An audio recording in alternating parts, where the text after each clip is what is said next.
One thing that I did want to get Gavin's reaction to in particular was this absolute garbage slop take from Saagar Enjetis today.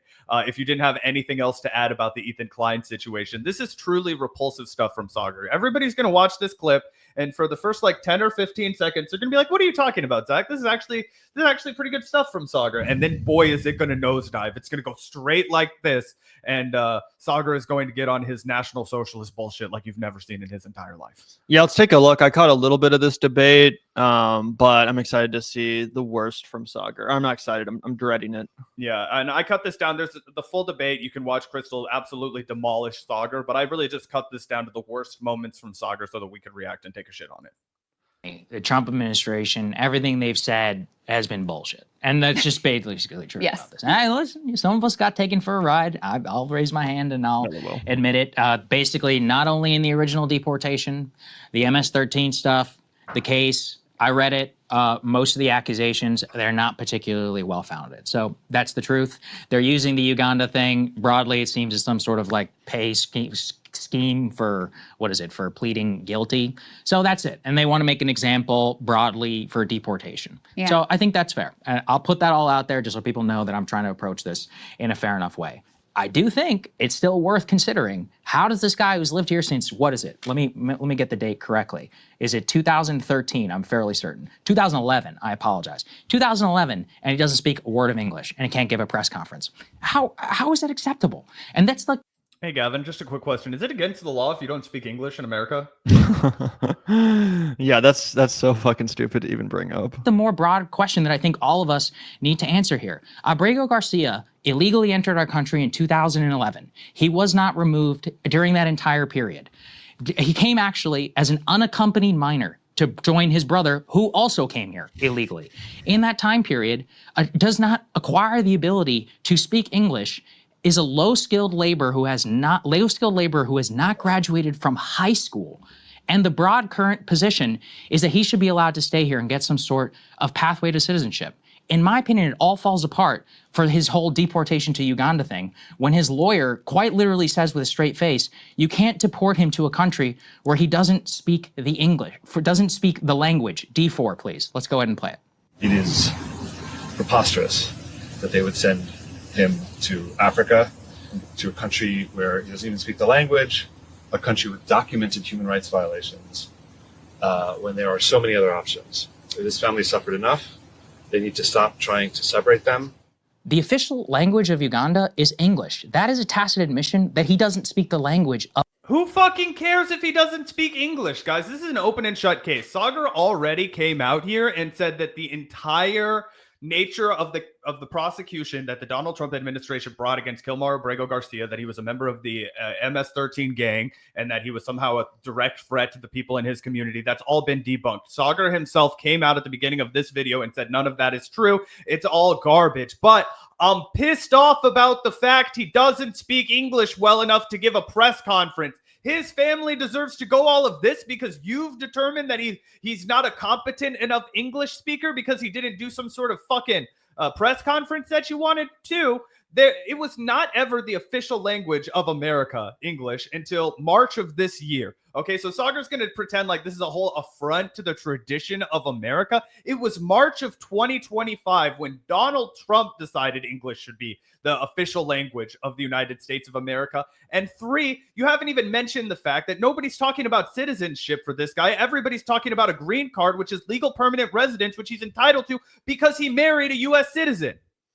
Yeah, also, I just looked it up, and English isn't even the only official language of Uganda. It's also Swahili, which obviously Kilmar Abrego Garcia would not understand any of, which is the point his lawyer was making. I'm sure as someone who's been living in America for over 10 years now, he does at least understand some English. I'm sure he can communicate in a very basic level on English, even if he's not fluent.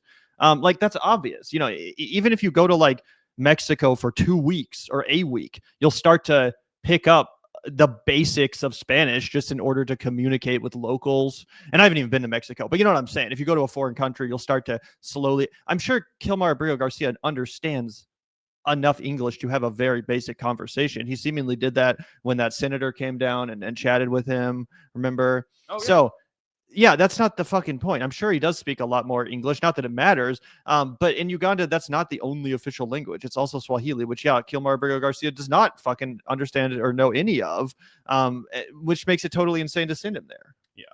Of English. This is the point that I think people really need to grapple with. Isn't it English and Swahili? Well, yeah, but I mean, English is one of their official languages. My point is just more broadly that he has lived here since 2011, doesn't speak English. His day laborer, by his own admission, has literally... Also, isn't it fucking bullshit how Saagar wants to present himself as a guy that's speaking up for the working man, speaking up for a guy who's, been forgotten by the woke leftist and the professional managerial class. And the first thing he does is try and denigrate this man for working with his hands for a fucking living. It's at least honest work, Saagar. Are you going to act like you do some honest fucking work? You go and sit in a fucking air-conditioned studio and give your thoughts for a living. That's what I do, okay? And I don't think I'm any better than Kilmar Abrigo Garcia. Been in this country for more than a decade. And this is the type of person that we are supposed to say should get amnesty and a pathway to citizenship. I think everyone should sit with that. Like, that is preposterous. We just had an argument earlier in our show about the best and the brightest. That's not what this looks like. And I'm not putting him down as a human being. I didn't think his human worth is less. His worth to the United States as an addition. And if we were to legalize that person, statistically, what happens to somebody who doesn't have a high school education, who doesn't speak any English, if that person is legally a United States citizen? They're going to be on welfare, okay? That's just the basic truth. But he's not. Huh? And in fact, you're not right that he's a day laborer. He's a sheet metal worker for Local 100, Smart Local 100 in Maryland, who defended him, by the way, in the process. They spoke out immediately upon his deportation, and they were like, hey, what the fuck? This guy works with us. He's a union member, rank and file, 100%, Crystal.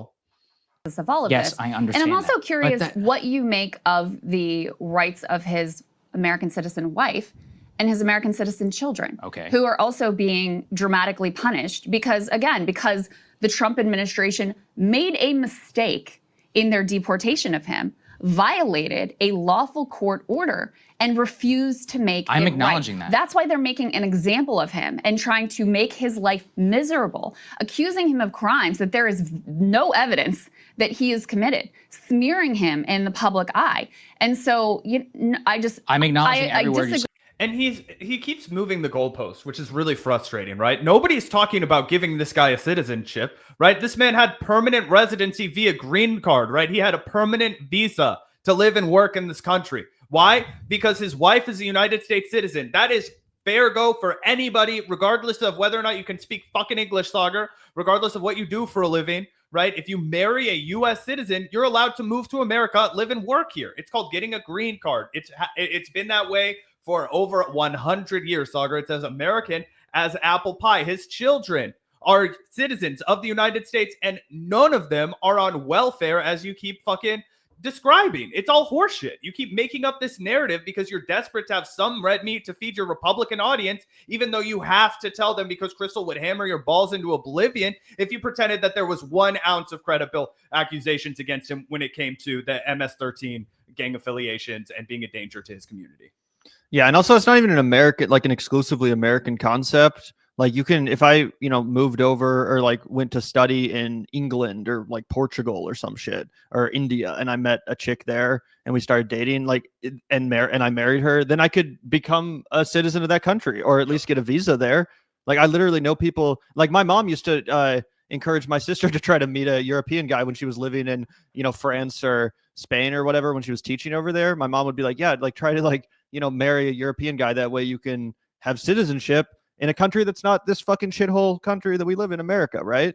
It's not even just an American thing. It's not just like this is the only country that offers these handouts to immigrants. All you have to do is like get in a relationship with an American and then you're a citizen. Like, that's not even an exclusively American thing. Yep, 100%. I disagree on every level with your characterization of who he is and his value and worth to society. I think the fact that he's a sheet metal worker apprentice, yes, I think that's important. I think that's valuable to the country. He's clearly assimilated enough to have an American wife and American kids. That's a commentary on America, though, that you can live here and have children and apparently have a U.S. citizen wife and not speak any English. That's a huge problem. I don't even know. What? So is he claiming that him and his wife just don't communicate? Like, they just don't talk? They just communicate in like a series of grunts and like guttural clicks or something? Like, what the fuck are we talking about? Like, I'm pretty sure him and his wife can communicate.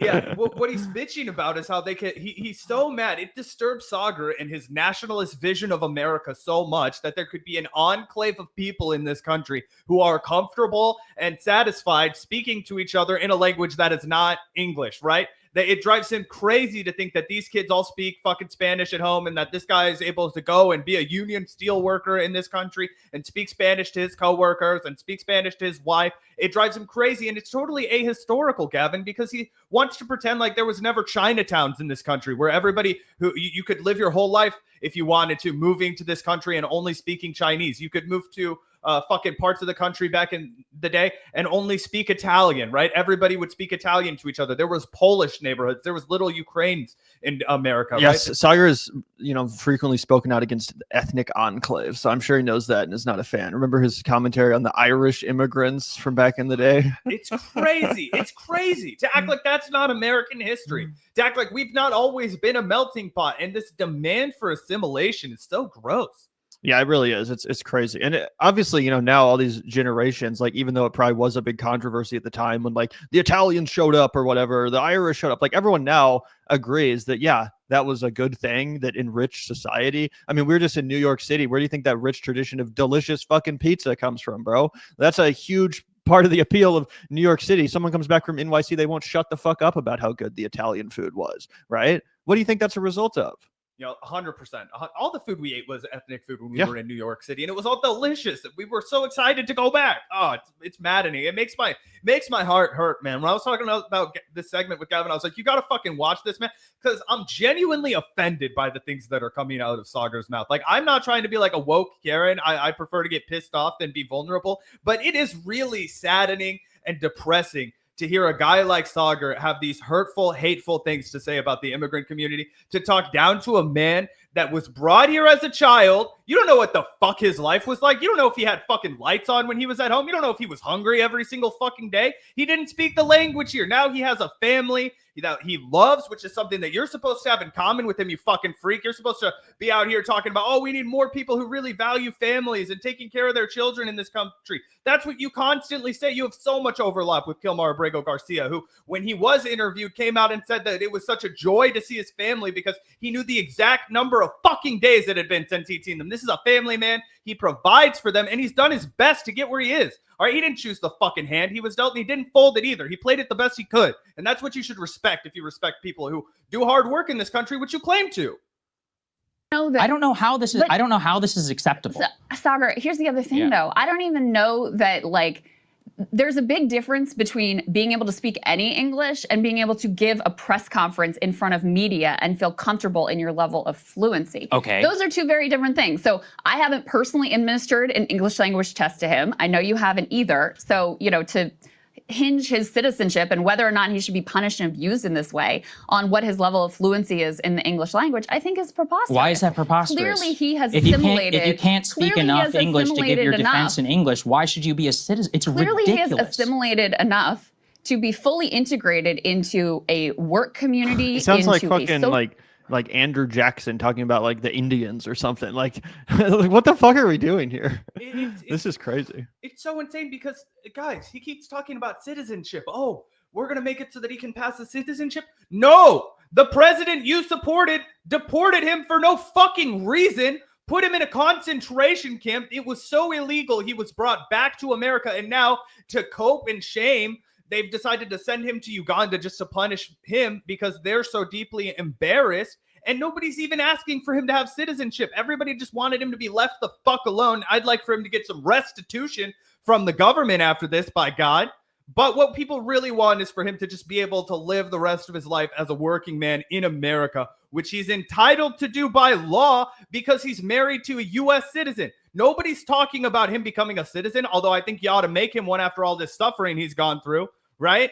But that was never the discussion. That's you moving the goalpost so that you can have a straw man you set on fire, and it's lazy and it's lousy. Social community into having, again, an American citizen, wife, and kids.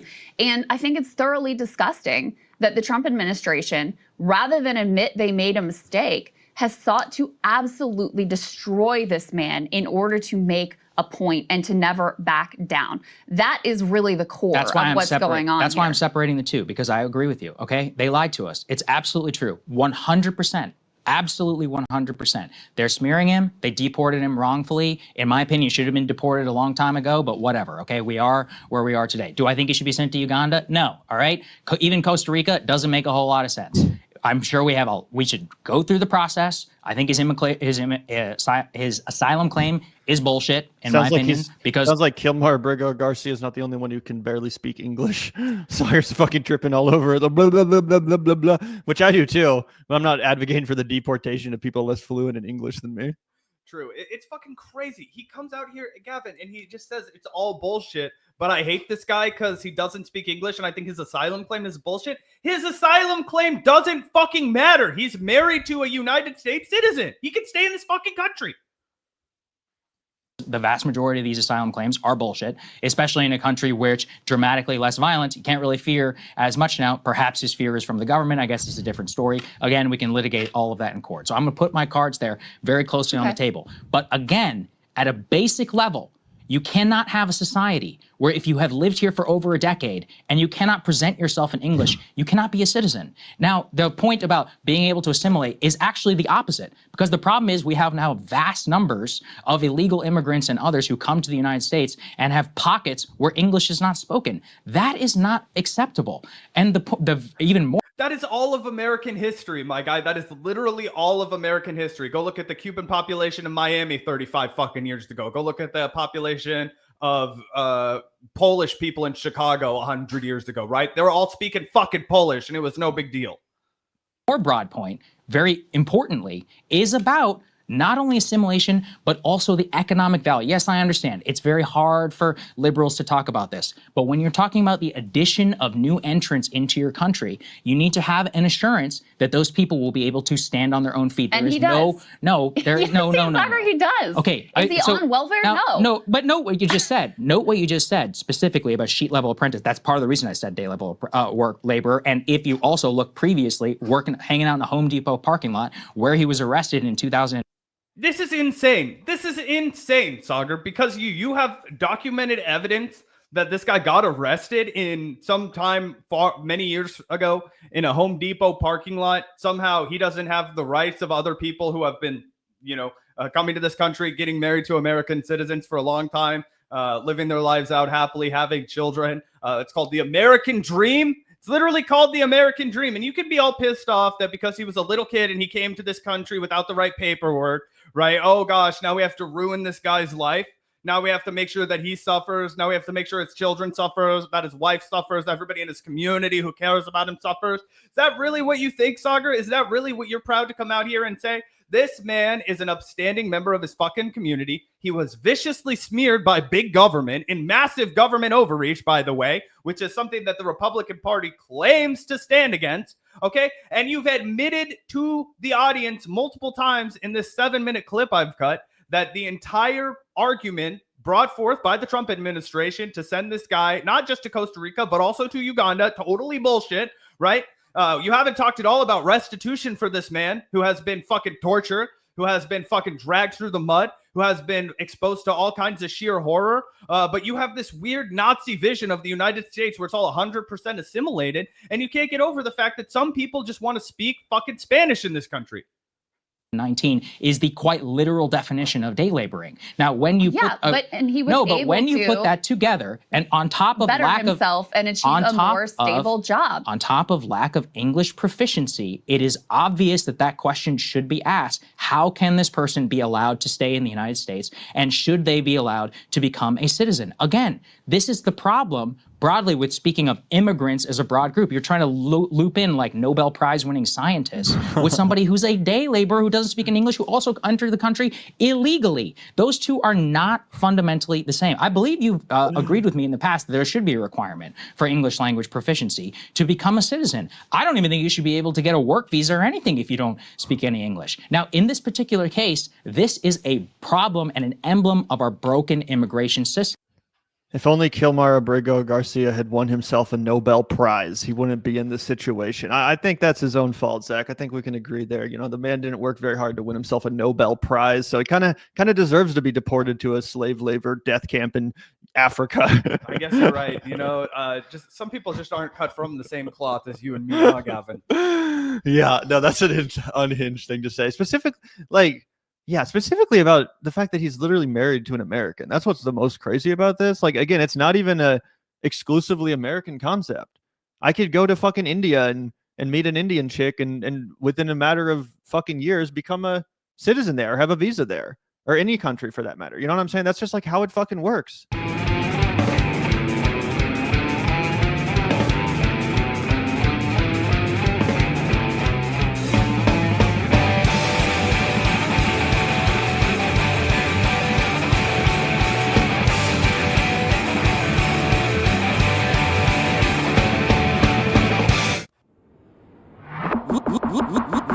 Look out the door if you hear an ambulance.